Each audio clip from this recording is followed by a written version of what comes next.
Hey, what's up, everybody? It's your guy, JD, and we're on another episode of C.A.P. And what we're going to do today, we're going to cultivate. And this is your girl, Erica J, and we're going to do what? Accumulate, and together We will all prosper. What's good, ladies? Good to be back in the booth. This is the last episode for this season, 2025, before the new year and the holidays. How you feeling? I'm feeling pretty good. It's been a long week. On vacation. Vacation's just starting. 2 weeks from now, I will be having a birthday. I was about to say that age, but I will be having a birthday. Yeah. We're gonna be having I'm not ashamed. It's gonna be the last year of the 40s, and I'm excited about it. Okay. Well, happy early birthday to you. Mine was last month in November, so yeah. So, but like I said, we got a special guest today. Excited about that, and just excited to loving being in the booth here doing this podcast, third season, Yes. and looking for bigger and better things in 2026. So, without further ado, we're gonna get off into the buzz topics. First buzz topic we have, you had to be sleeping under a rock over the past week or so to not hear about this.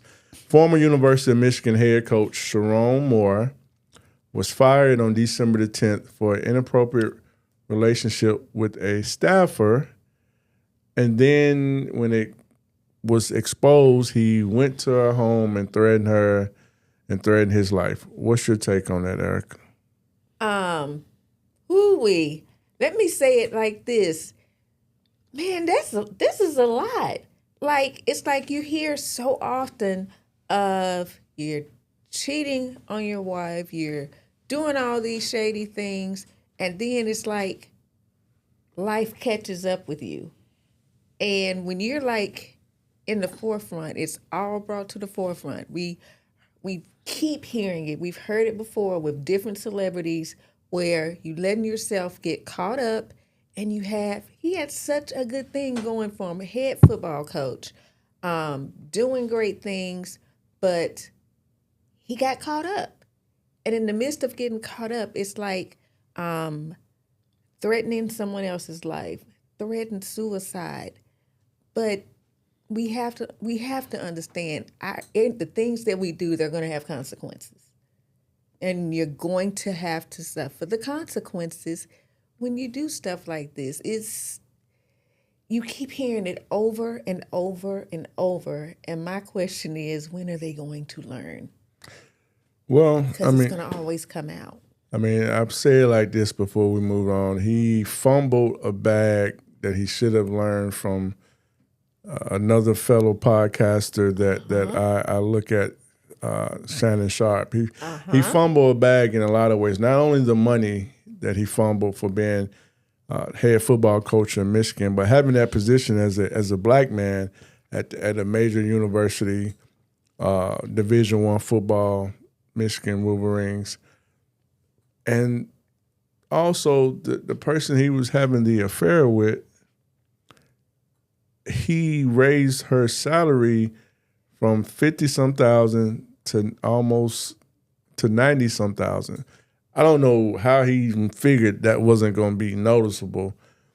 But once again, like I tell the fellas, and I'm just going to keep it 100, the boneless cat is undefeated.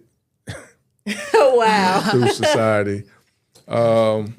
You have to be strong-minded. I'm looking at y'all. You have to be strong-willed, strong-minded to resist temptation, whether it's vanilla, whether it's chocolate, or whatever flavor it is. But it's just, if you married and got a good thing going in your career or whatnot, you got to resist temptation. I know it's easier said than done, but what's not at this point in life, you just got to realize an impulse can take away some blessings you worked hard for. Exactly. And in this case, it did for him. And then he made it worse by going to threaten his life and the young lady's life. So it's unfortunate. It's but it's you know, one of those things where you have to get to the. I'm sorry. No, go ahead. It's one of those things where you have to get to the point where you realize what's done in the dark is going to be brought to the light. Yeah. So I don't wish bad on him or whatnot, but at the same time, it's hard to have sympathy for him because he did this to himself.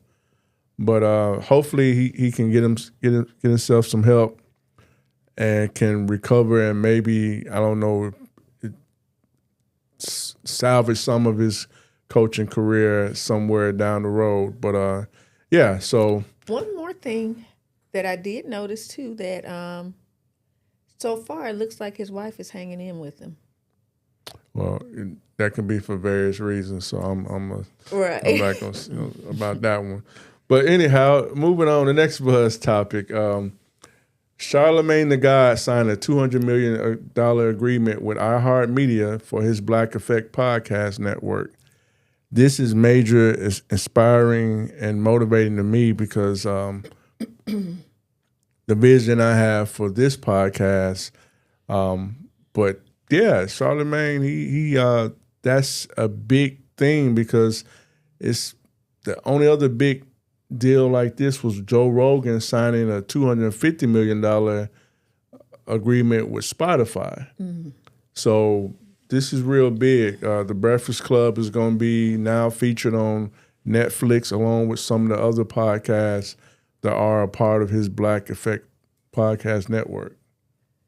Okay, and what's great to me about this is I read that there were some who were beginning to question his future.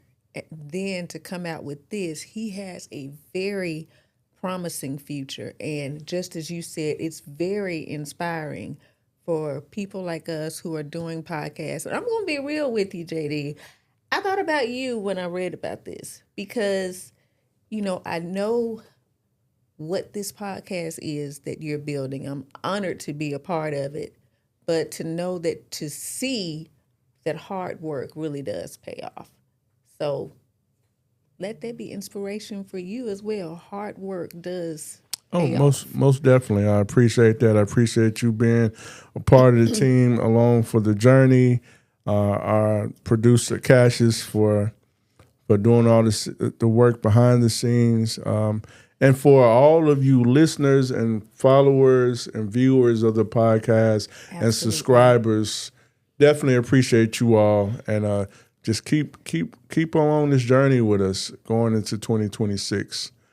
So today we have a very, very special guest, like we always do. But this special guest, this young lady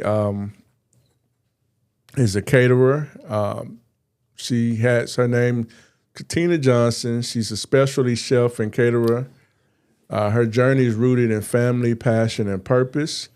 She's a graduate of Le Cordon Bleu College of Culinary Arts in St. Louis, Missouri.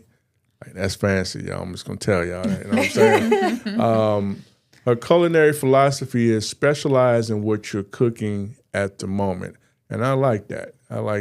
She launched Food For Thought Catering March 29th, 2016. So next year will be her 10-year anniversary. Catering events such as weddings, corporate events, private dinners, and much more.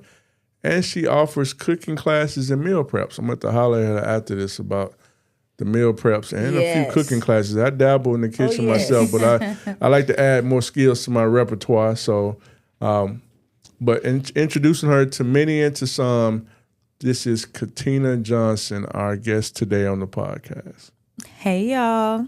Hey, we're really, really excited to have you here. So anything that we may have left off or anything you would like to tell our viewers about Katina and what it is you do? Well, thank you guys for having me first and foremost. I'm very appreciative for the opportunity. But I just want to tell my listeners I can cook for real, y'all. I'm not just out here playing games in the kitchen. I want to say I'm Chef with an S. It's the female version of Chef. a lot of people call me Tina Bean on the pots. It started off as a joke, like, Tina, you always in the kitchen cooking on them pots. And I'm just like, I like that.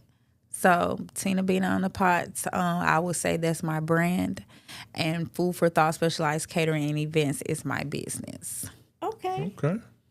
I like that. Chef with a S. So Yes. that's the feminine Black girl magic spin on Chef. I dig that. Yes, Okay. I address all female chefs with an S. Okay. That's what's up. And it's really cool because I've been using it for years. I got it trademarked a long time ago. And That's when I what's do up. business with like companies and stuff, they always put the S on it. And they be like, okay, yeah, I like that. Because a lot of people are like, oh, she's spelling it wrong. And I'll be like, no, it's meant to be spelled with an S. Put That's your own what's up. signature on that. That's dope. Tina Bean with the pots. I like that. I like that. That is dope. We are going to get right into it, and I'm excited Yeah. because we have been wanting a caterer for a while, so this is a different experience. So we're going to get right into it. You recently completed a 12-week entrepreneurial program called Operation Hope. Tell us about that. So actually, I completed it years ago, but it's a program through First Horizon Bank that it's an entrepreneurship program that you take, and they have different speakers come and talk to you about different topics. So we had a banker come talk to us about like finances and taxes, understanding like sales tax and stuff like that, making sure you're reporting your stuff. We talked about marketing, just preparing you to get business loans and just making sure that you're a legitimate business. Statistics say one of the top 5 things of being an entrepreneur is that you don't know when you need help. A lot of businesses are closed and not having the right help to execute, the vision. So it was a really cool program. I was able to get my first business loan, purchase a home, actually, off entrepreneurship, being a full-time entrepreneur. People feel like, oh, I'm a full-time entrepreneur. I can't do this. I can't do that. Yes, you can. And that really just set me up for success. Things that that most entrepreneurs, like the resources that you need, they were given to us for free. I got to meet John Hope O'Brien. He is amazing. And he stands on business when it comes to financial literacy. And that's one of the main things of being an entrepreneur. Yeah, he's a powerful dude, John He Hope is. Bryant. Yeah. He's amazing. So that program really set the foundation. And I tell anybody to go take the class. Miss Trudy Morrison used to teach the class, but I think it has been passed down to Angelique Mister. But it's a very good program, and I want people to know that there are a lot of resources for entrepreneurs here in Memphis, Tennessee, that you could take advantage of. That's very powerful and a great thing for you to say that, because there are so many businesses and there's great things in Memphis. Great things are birthed in Memphis, especially business-wise, Black entrepreneurs even. So to be able to just really be able to tap into the resources and the things that's available for all businesses. I have a business conference that I do. And for people to just be able to tap into the resources of what people have to offer you is a great thing. And I think it can bring, as one lady, Amber Boyd, says, Memphis is the new Hollywood. And I think it can really bring Memphis to the forefront if people could really tap into that. Okay. Well, I wanted to ask you is how did growing up in an adoptive family shape your passion for cooking? I would say it's really no different than a regular family. It's just like my mom, back then we really just went out to eat for special occasions. So mama always cooking at home, and cooking, it brings conversation. So we could cook and talk. And I really, really appreciate that, because nowadays you're sitting at the kitchen table, everybody's on their phones. versus having conversation. Yeah. And I feel like because I cook with love and passion, just growing up in that environment, it brings on me having really personal relationships with people. And I feel like that brings a lot of business to me, and it helps with being professional in my business, having good customer service, you know, because all those things play a part. Okay. So the family, when you grew up, your family learning from your mother and cooking was essentially like a love language. It is a love language. Yeah. It's a very big love language. We So- are, you know, especially African Americans, we're going to get together and eat. We're going to get together and put something on the grill. Yeah. You know Yeah. what I'm saying? So Yeah. Good times we're and bad all, times. yes, So we're going to you eat know, yeah. regardless. You know So, what, man? I know that's going on. Come over here and get you something to eat, something to drink. Yeah, that's true. We will do that. And it helps, whether it's something that you're celebrating, whether it's even bringing people together because of some things that you're actually dealing with, and you're able to come together. And it's like food is the best medicine. It is. It is. And the things that you said growing up, you know, not really going out to eat that's a luxury. That it is a luxury. It was a luxury, and that's the way it was when I was growing up. I'm not sure about you. When I was Yeah. growing up, you know, you look forward to even if it's fast food, you know, know, we get a chance to eat. But if you're eating on the good china still, you know, the good things like that, because it's a luxury. So And sitting at the dinner table. We sat Yeah. at the table. There was no eating in your rooms or Right. fixing your plate, going to sit in front of the TV to eat. No, we sat at the table. we had to sit at the dinner table. The Yes. only time that we didn't is Thursday night, because we all get in the kitchen together. I had two brothers, my mom and my dad.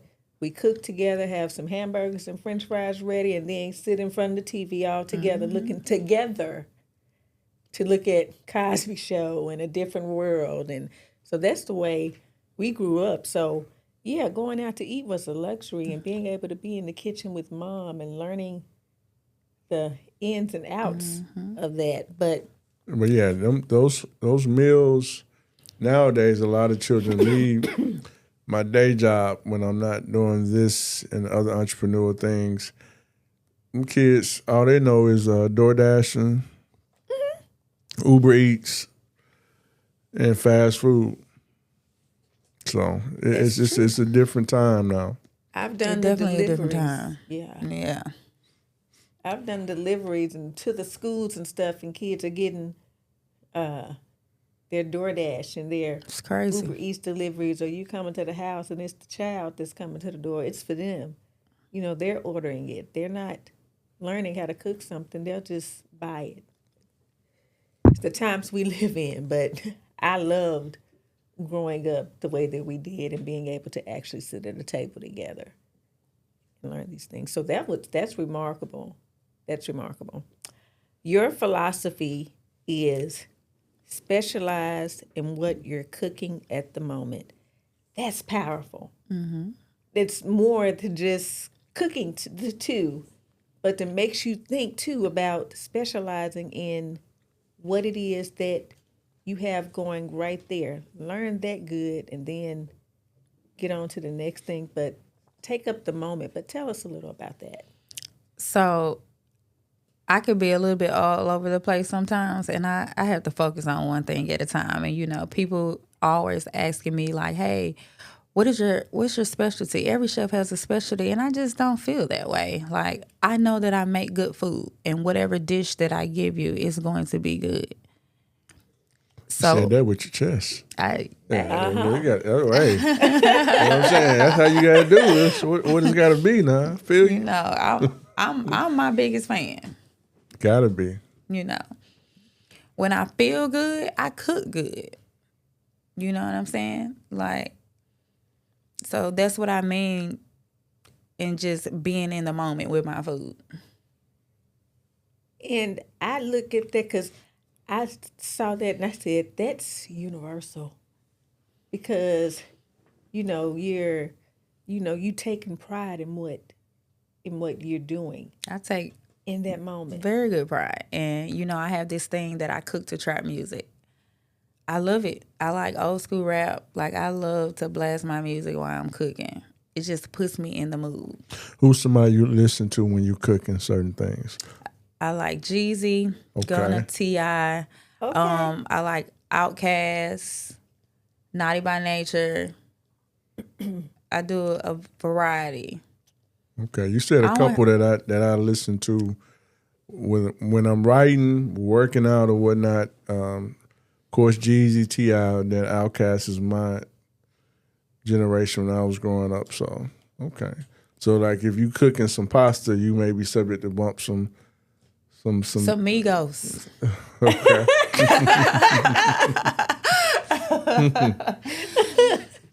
I don't want to listen to no sad music. I like to be uplifting. Yeah. I'm a very sociable, fun. I have very high energy. Okay. See, y'all, so those of you who are watching, Katina's going to have y'all right. You have her as a caterer. She going to have the music. She going to be ready. She coming for y'all. So y'all got to be ready for her and be ready for some good food. That's all she trying to tell you. Y'all better be ready. Can't stand the heat. Stay out the kitchen. So what I want to ask you is, what was your experience like at Le Cordon Bleu College of Culinary Arts? I had so much fun in school. I tell people cooking is one of those things, either you got it or you don't.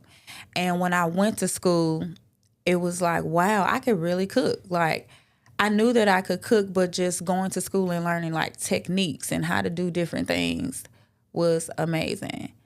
And I feel like I get the question all the time for new and upcoming chefs, like, hey, you think I should go to school? Absolutely. And it's going to feel so good to get that piece of paper, because I do feel like as you grow in our industry, depending on what you want to do, you need to show them you took some type of training, that you know, like the basic. You have some credentials. Absolutely. Yeah. I met a lot of new people. I met people that were older that had been cooking all their lives and wanted to go to school. Like, that was on their bucket list. So just learning things from them, and then learning things from my teachers, because we're all cooking. And I tell people all the time, you could put 10 chefs in a room, give them one dish, the same dish, it's going to come out different ways, 10 different ways, and still be good. Okay, because I know it depends on how different people season stuff. Absolutely. And don't season, and And I season everything, even your salad. And see, we have seasoned food over here at Food For Thought. Okay. Nothing wrong with that. See, next Manifest conference, I'm gonna need to contact you. Come on with it. But I think that's really good, because just like you're saying with these 10 chefs, and you're gonna taste something, different with every single one. And it's some dishes that I taste, I may like it at every, with the different people who fix it, but it's like, it may be one thing about this one. Like, if I have a taste for this, I know that they put this special thing into it that's a little bit different from when I tasted it elsewhere. So not to mean that you're not going to go back to the other place to taste it, but when you're looking for that certain taste, okay, I know this person got what I want. Mm-hmm. And that's okay. It is. And that is okay. We all in the kitchen. And everybody got the same goal. They want to push out good food. Well, I had this little confession I'm going to make before we move on to another question. I sometimes, when I'm not busy with working and doing other stuff on my own, besides certain TV shows I do watch certain shows on the Food Channel, the cooking competitions. So it'd be interesting to me when I see, like I said, when they give them a dish and how different people put their own spin on it, and I see things and I be like, oh, that looks good. I be like, oh, that looks like some slaw. You know what I'm saying? But I mean, everyone do what they do. But it'd be interesting when they be having those competitions, when they say, we want y'all to fix whatever it is, and they gotta go get the ingredients. I forgot the name of that particular show, where they in the grocery store They got to go get their ingredients, and then they got to come back to their station and cook it within a certain period of time. I like watching that show, but some people do a little. Some people do way too much. Some people would be just right, but it'd be interesting on how they put their spin on it. And Cooking is a skill. It is a very skilled thing, and it requires patience. Yeah, a lot of patience. I grew up watching. Just as he was saying, I grew up watching cooking shows. Me and my brothers love to watch cooking shows. And I may be kind of small, but I'm a foodie. I love to eat. I don't always just need the desserts. Sometimes I like certain desserts and I want what I want, but I'm a foodie. Whether it's seafood, vegetables, sometimes I may feel like I want some Mexican. I love Mexican. But I love to eat. I love food. So it was an honor to be able to get a caterer here because I'm just telling you, I love food. But before we get into our next question, just to let you know, us being C.A.P, we have this thing that we love to do where we ask questions that goes along with C.A.P, cultivate, accumulate, and prosper. So I'll let JD start with the first. Well, how did you cultivate your years of culinary experience into what you have now, Food For Thought Catering? To be honest, I wanted to be a corporate chef where I travel the world and help open up restaurants. And it just happened. I was working at a hotel and doing events on the side. And my friend was like, hey, Tina, you need to go get you a business license to cover yourself. And I created Food For Thought. And then as I started getting deep into like my career, because my background is casinos and hotels, doing banquets and stuff, I fell in love with it. And I ran across an invoice and I was just like, wait a minute. They paying money for these events and this is what my salary is and this money going to the hotel. Oh yeah, that invoice changed your mind quick. So I started going hard and it's just blossomed. My business literally grew faster than what I could keep up with. So you were working for the casinos like down in Tunica or So no, I'm originally from St. Louis. My first casino was Ameristar. And even before that, my first job was fast food. So by the time I made it to like culinary school, I had already knew about like food safety and stuff. Like I knew the basics. So, and I was just like, I can make a career out of this. But my main goal was, like I said, was I'm going to just work so I can be this corporate chef. And then God had other plans for me. That's the way it always happens, though, because, and then when you look back at the whole journey, it's like, okay, well, I'm working at this fast food restaurant, and some people are looking at that like, this is a little no-end job. I'm just working at this little restaurant. I could be doing something better. It's not enough money, but it's so many different things that you can pick up. And it's like it just was preparing you for the journey that you were on from these little fast food restaurants all the way up to what you knew you desired to be and actually pushing yourself, not giving up, and to actually push yourself towards getting to that corporate chef type of position that you always seek. So that's what's up. Everything has a life lesson. And to be clear, I tell people, never down people at fast food restaurants because those store managers, they make really good money, decent money. Because now you have opportunities to do like franchises and stuff for these companies and they can pay bank. Yeah, well, you know, it just wasn't.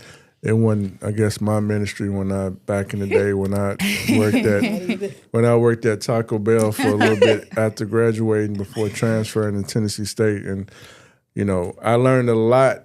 I did learn a lot from working that little position, but I also learned that, you know, that's why I don't eat Taco Bell no more.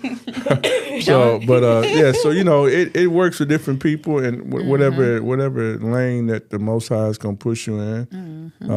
But and I still like to cook, but I just learned that, Yeah, and then that, you gotta, it's gotta be in you to want to do that and to use that as a stepping stone and not a stumbling block. Because I think a lot of times some people, they're in those positions, but because of the nature of the people they have to deal with coming in there ordering food, they allow that to dictate their attitude.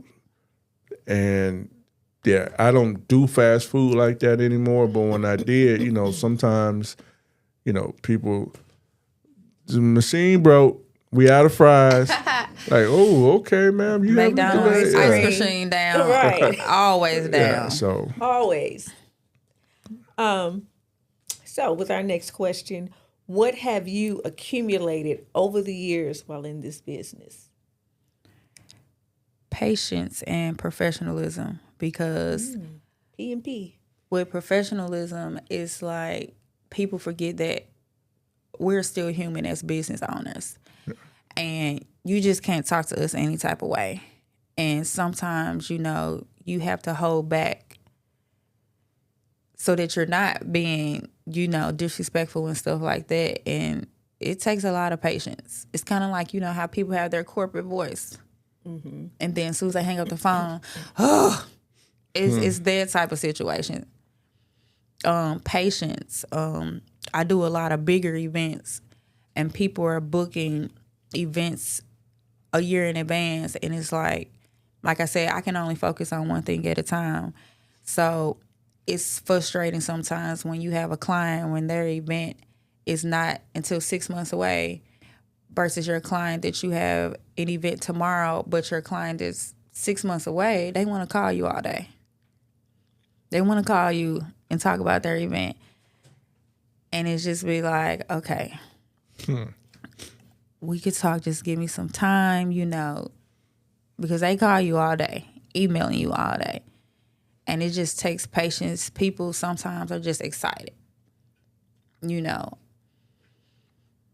So I have gotten really good at mastering just being patient and just staying professional. I have been in spaces where I've refunded people for events, for being disrespectful, and so that I'm not compromising my business. Hey, we're not a good fit for you, so I'm just going to refund you. And you have to do that. Yeah. And I'm okay with that. And I'm okay with that. Yeah. And guess what? I'm still professional. I didn't yell at you or whatever the case may be. And I feel like entrepreneurs, especially young entrepreneurs, struggle with it. Yeah, because the fact that you said you can still be professional with it, you never know.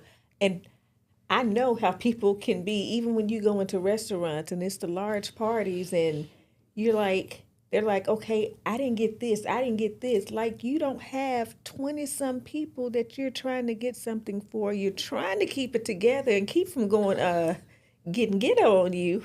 And I think another thing that people don't understand, I'm learning with events, the guests don't have etiquette.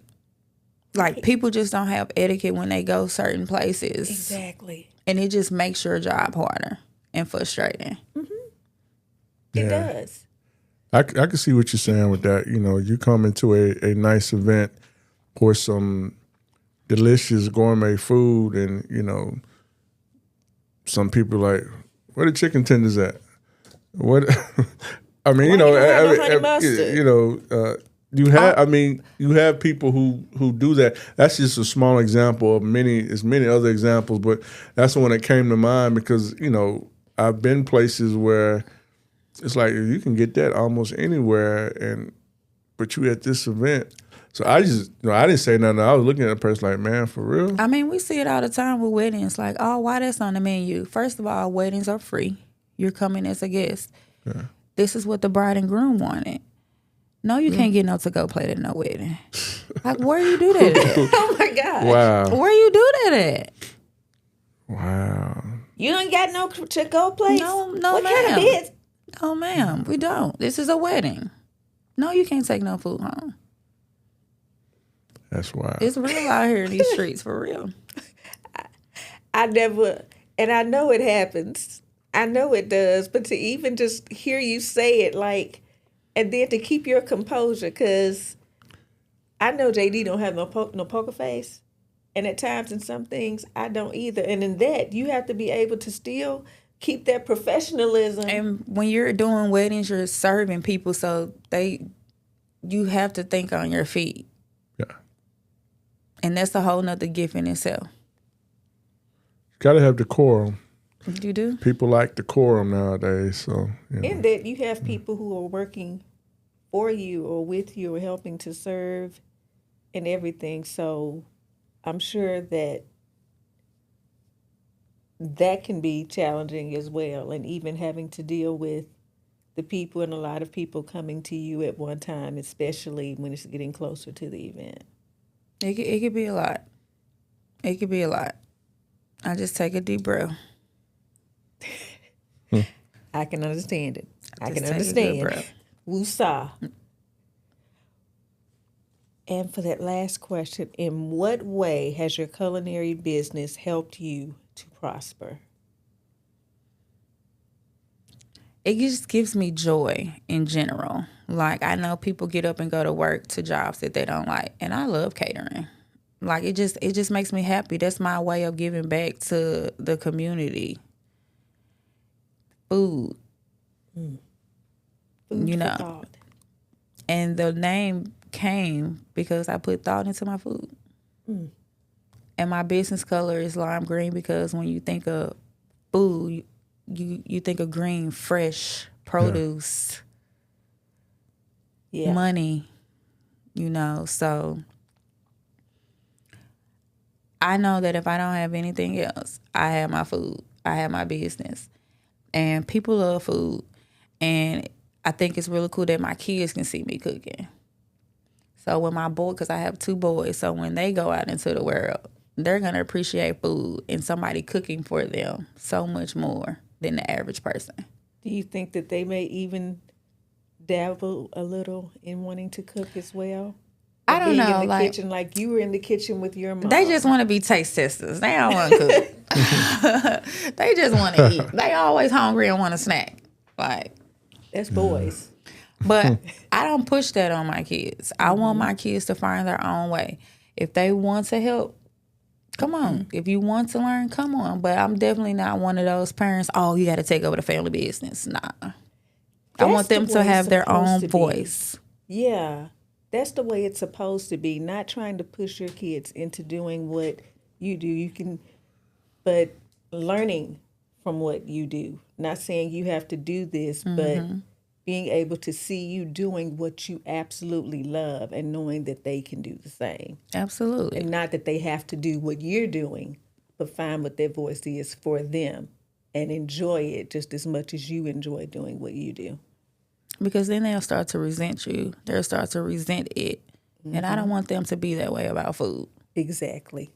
Not about food. No, absolutely not. Well, that's very interesting. Everything that you said that we've gotten our listeners and we've gotten to know about you. So now we're going to go into the segment of the show where we play a little game, have a little fun. It's called Pick One. So I'm going to give you a pick one, and like it's self-explanatory. You pick one between these 2 people. Since you are a caterer and a chef, I decided to go with 2 chefs that I'm familiar with, far as seeing them on TV, seeing their cookbooks and everything. So who would you pick? G. Garvin or Gordon Ramsay? Gordon Ramsay all day. You pick Gordon Ramsay? Yes. Okay. Well, And I say that because I like his hustle. Like, he's a restaurateur. He has his hands in so many things. When you get to a certain point in your career, you always think, like, what's next? I love that he has all these chain restaurants. He goes around helping other people, revamp their businesses and stuff like that. And I like that because that's what I wanted to do once upon a time. He a little cray-cray, but the business side of his brand is amazing.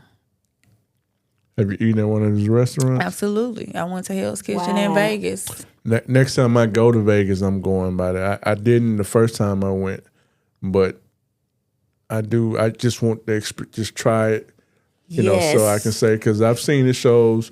Now I like G. Garvin. The brother Yeah. can throw down.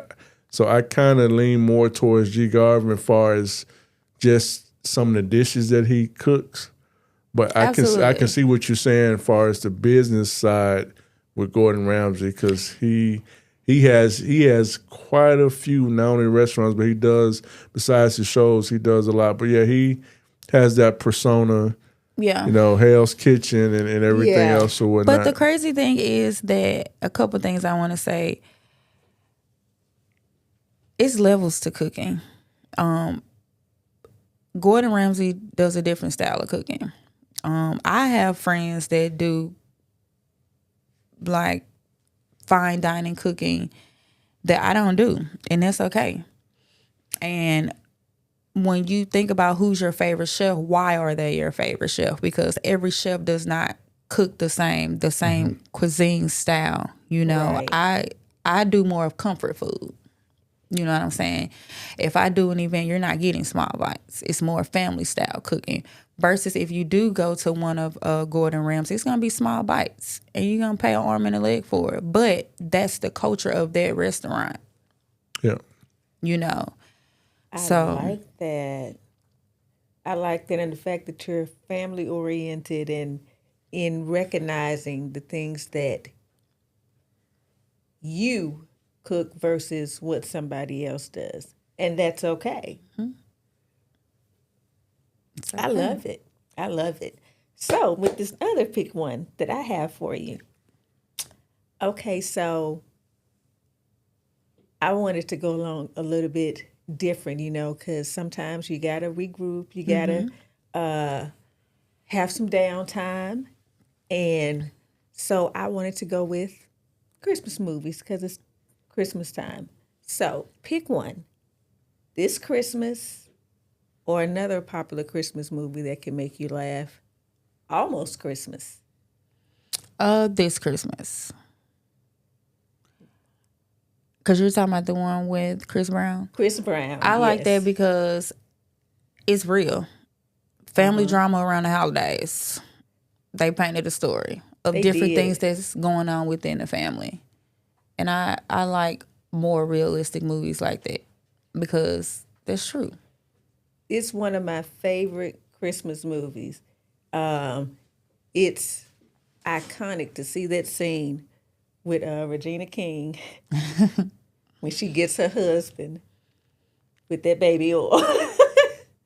That's iconic. That's iconic. So yes, that would definitely be my choice too. This Christmas. Okay. Both of those are my two favorite Christmas movies, along with Trading Places. And Oh yeah, I like Trading I Places. love it. but I do like Almost Christmas simply because of the scene at the dinner table with Carrie Hilson and JB Smoove and it was just, so both of those are top tier. JB Smoove is really funny. Yeah, I like him. It's real silly. So, but those are both two top tier Christmas movies that I watch every Christmas, which I've already watched both of them already to get a good laugh off of and everything. So before we move into the next segment of our show, we want everybody that's watching this last episode of season 3. You see that link below. Click on that link and subscribe to the C.A.P podcast, people. You see that link, hit that link, subscribe to it. Also, going into for next season, like we always say, if you have any questions you want to ask myself and Erica pertaining to just to life in general, conflict resolution, relationships, anything of that nature, you send your inquiries to the C.A.P podcast 3 at gmail.com. That is the C.A.P podcast 3 at gmail.com. So without further ado, we're going to head into the banana peel segment of our show. And today we have a very, very interesting one, as always. So it says, "Hey, JD and Erica, I'm in need of some advice. I'm 31 years old and have been dating my boyfriend for 8 months, who is 38. We really love each other, and he agreed to come home with me to Jackson, Mississippi for the holidays to meet my family. He doesn't really celebrate Christmas.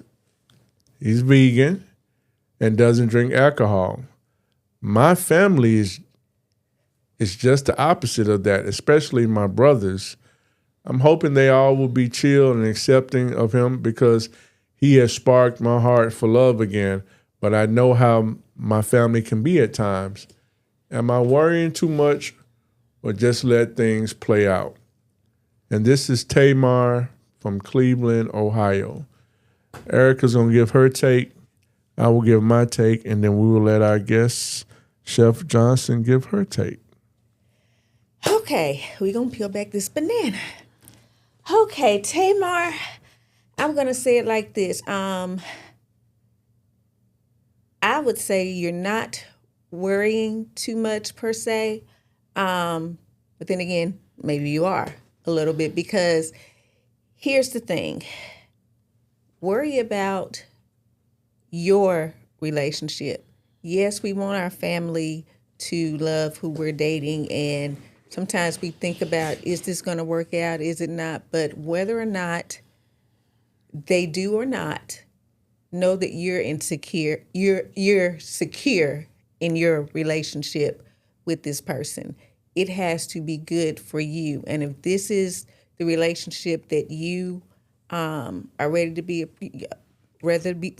a part of, you've learned to love again, don't let anything mess that up, trying to wonder about what someone else is going to think about the person that you're with. If you love them, that's great. So yes, let them meet your family, and I'm praying for you that everything will go just the way you want it to. But even if it doesn't, don't worry, because you have found the love that you want. So if when we start getting to think about, okay, what are they going to think about this? What are they going to think about this? What if they don't like that he says this? What if they start this? What you're going to get so bogged down with this that sometimes it can begin to affect your relationship as well. And that's what you don't want. Be happy in what you have. It sounds like you are really happy. You have found someone who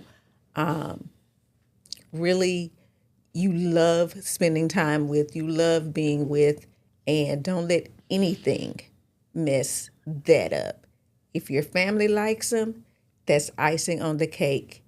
And even if they don't, make sure that you let your family know that this is who you're with, this is who you're happy with. And that's not going to take away your love for your family, but it's not going to take away your love in your relationship as well. Make sure that there's a balance. Make sure that the family doesn't get into your business, because this is still your relationship. This is what you want. And let that be that. Okay. That was some good sound advice, Erica. Tamar, now this is not Love and War.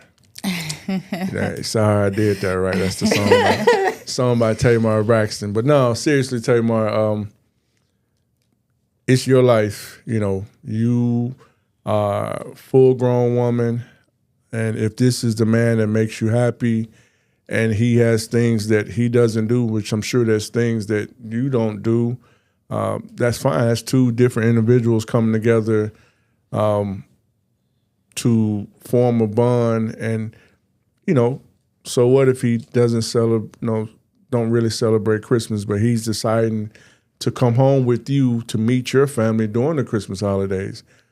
He's vegan, so he doesn't eat meat. Okay, well, I'm sure there's going to be some sort of veggies, unless your family's just straight carnivores, there at the dinner.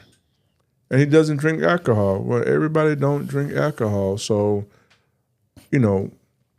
those minor things may seem major to some people, but that's on them if it's major to them. That's minor in the grand scheme of things. It's about how he treats you, how he supports you, vice versa. Those are the things that are important. Those are minor details. But I do understand that some people make things like that to be a big deal because they think everyone functions like them. And everyone don't function like them. Everyone don't drink. Everyone, don't eat meat. Everyone, don't celebrate the holidays, regardless whether it's for religious reasons or they just don't celebrate. You didn't specify that, but it doesn't matter what it is. So with that being said, just don't overthink it. Just enjoy the time there. Of course, hopefully no one gets out of pocket, but if someone do, then you need to, let them know like this is not what that is. Because I'm sure he would do the same for you if it was the other way around, or he should. So enjoy that time. And, if your family accepts them, like Erica said, that's icing on the cake. If they don't accept them, well, that's their business. Life keeps going. You. It's all about what it is for you. This is the time that you're able to be selfish because it's your life. It's your relationship. You want your family to be a part of it, but like with anything, you can't force anyone to do anything. You can't force a square peg into a circle. So, but I think it'll be okay. What is your take? I definitely think that you're overthinking it because I have friends that don't drink, but that doesn't take away from them hanging out with me or hanging out with our other friends. Like they said, you're reading too much into it. Focus on your relationship. Who's ever preparing dinner, ask them, could they have something for him? Make sure there's something for him to eat. But I don't feel like the whole alcohol thing is a big thing. And you could give your family a heads up like, hey, he doesn't drink, so it doesn't feel like peer pressure if they're going to keep asking him, does he want to drink, so that he doesn't feel uncomfortable. But he's probably going to have a good time. You're definitely just in your head. And it's okay to be in spaces where, y'all grown, so he don't want to drink, he don't have to drink. That don't have nothing to do with anything. Exactly. So yeah, you tell Uncle Marlon he don't want the Henny. He don't want the Henny. He Exactly. just want regular ginger ale. That's all he want. Bring something, or if you want to prepare a dish, you could bring it, And you never know. The family may just be, if you let them know on the front end, just like Katina was saying, you let them know on the front end, they may be like, okay, well, you know what? I know of some other things he might like, so I can make sure that we have that. Or even if it's I don't drink a whole lot. With some drinks I might drink or whatever, but I used to love to drink some sparkling white grape juice. It still gives like that holiday feel and stuff, and you can still put that in the good china. You can still have fun even if you're not drinking. And it's some things that you already liked about him, and just like some things you liked about him, I'm pretty sure it's going to be some things that he can connect with your family with as well. And whoever's cooking the meatloaf or the chicken or whatnot, just tell them, maybe they can go and get some jackfruit, or they know how to do something with mushrooms or something like that. At least, you got the Beyond Meat, even though I wouldn't really just trust that. But it's just, those things are minor to the bigger scheme of things. And far as the drinking, of course, no one, once you're grown, like if you don't drink, whether it's beer, because I don't drink beer, never have. I tried it at different kinds, never liked it. And occasionally I may, sip on a little cognac, some red wine or something like that. But people are who they are. So no one, like I said, if you know your Uncle Marlon or somebody, you're like, man, go on get a Henny, man. You tell him ahead of time, hey, don't be doing that because he doesn't drink. Don't be trying to check him because he don't drink. But other than that, everything should be fine. And I get it. You just want a good impression. But just relax. He's a grown man, so he can handle himself. But then also, you all are going there together, so your family. So if you need to check somebody, check them. And, other than that, I think everything should be fine. Enjoy the Christmas holidays, and yeah. So I hope that helps you out, Tamar, and because y'all coming down from Cleveland down to Jackson, Mississippi, yeah, it's a different vibe. It's a whole different vibe. Right. Hey, but he's probably whoever make that sweet potato pie, now he probably gonna fall in love with that, or them yams, or whoever's doing that, because we all got family from the SIP, Arkansas, Tennessee, southern veggies and stuff, man. When they're seasoned, it's very powerful. Very, very powerful. But that's our segment of the banana peel.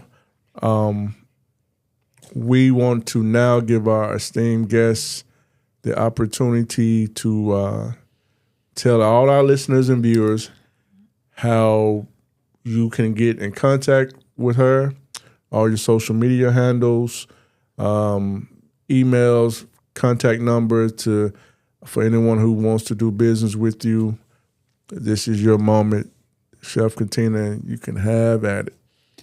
So we do have a website, so you could go to our website at www.fftscatering.com. On Facebook, we are Food For Thought Specialized Catering and Events, and then on Instagram, it is FFTS Catering 901. Great. So everyone, you heard that. You see that information, and get in contact with her. And also today we have a special treat. Yes. She has brought some examples of some samples of some food. So, I'm ready to see what's what before we finish off this episode. So Me too. Okay, so I brought some spinach dip and I brought some veggie pasta. Nice. Two of my favorites. Okay. And so I'm a big fan of pasta, and I love spinach dip. I love dips. I'm a big fan of dips, so I can't wait. Let's dig in and see what we have here. Okay. Let's try it. So what we're going to do is you can get everything set up and maybe give us a plate. Yeah. Okay. And while she's getting that together, again, listeners, just remember that while you're watching this episode, make sure you subscribe, that little button that's right down there that Jerry did talk about.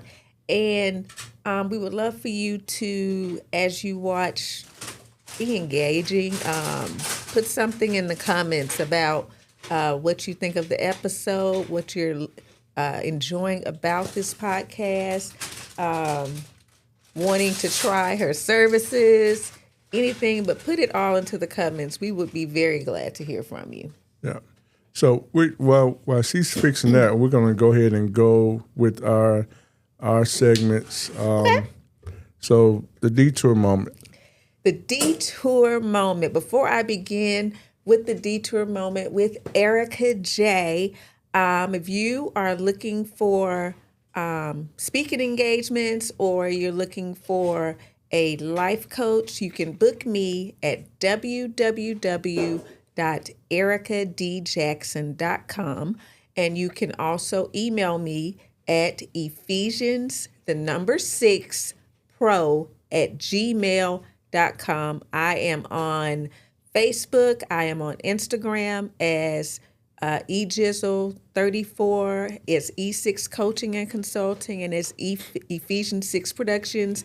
And on Facebook as Erica Jackson, E6 Coaching and Consulting. and Ephesians 6 Productions, contact me. I would be very happy to be to speak at your conference, at your workshop, or be a life coach to some students. So I look forward to hearing from you. So now for this detour moment. I was at church a few weeks ago, and there was a permission slip that my pastor gave us, and he gave us, he asked me to come up, and he talked to me about giving myself permission to be. I'm doing and doing and doing things, but sometimes we don't take the time to just relax, relate, release, and take the time to just be. So that's what I'm telling you guys today. Give yourselves permission to be. Give yourself permission to cry. Give yourself permission to laugh, but be the person that God created you to be. Okay. That was good for the detour moment. So before I get to the brain drop moment, alrighty. Oh, this looks good, you guys. So we have the spinach dip on the Doritos. This is nice, and we got the veggie pasta. Okay. Looks So delicious. before we get off into the food, I'm gonna go ahead with the brain drop moment. But before I do that, that segment, the link below, if you want to contact me for speaking engagements, being on a panel, Linktree/Jerry Davis. That's Linktree/Jerry Davis. I'm telling you all, if you need me to be a speaker, be on a panel, things are going to ramp up for me in 2026. So definitely contact me there, and I would definitely love to come to your event, be of service in some form or fashion. Now for the brain drop for today. If you break bread with Judas, you will have serpents at your table. Ooh. If you break bread with Judas, you will have serpents at your table. What I'm saying is be careful who you do business with, who you let in your home, who you associate with, because if they are not truly for you, a friend, a loving family member, significant other, whatever capacity they may be in, then we know the story of Judas and Jesus, how he betrayed him. Mm-hmm. So just make sure, ending this year, going into the new year 2026, that you watch who is at your table. You carefully take inventory of who's at your table, because this is something that's been happening since the beginning of time and will continue to happen. But you just got to be mindful of that. So once again, if you break bread with Judas, you will have serpents at your table, and you don't want that. So that's the brain drop for today. Oh, that was powerful, JD. Okay, so I want to dig into what Chef Katina has brought over here. Chef with the S. Chef with an S. Chef with an S. And it looks good. Thank you. Spinach on chips and some. So what kind of sauce do you use? Traditional sauce. It is heavy whipping cream, grated Parmesan cheese, garlic, onion. I make it from scratch now. It's really, and believe it or not, it's cheaper to make your Alfredo sauce from scratch than buying it in a jar. And it's not so heavy. This pasta, I love pasta with cream sauce. Mm-hmm. It's like my favorite kind. I like spaghetti and everything, but pasta with cream sauce. And then sometimes you can have pasta whether you have meat in it or not. It's excellent. This is delicious. Thank you. Yeah, this pasta is very, very powerful, people. Mm-hmm. It's very, very powerful. From the seasoning to the sauce, and then this spinach dip is good as well. I mean, I'm just about to taste the spinach dip. Book Chef Johnson for your next event, people. Because I certainly am. I really appreciate you guys. We appreciate you bringing just good food here.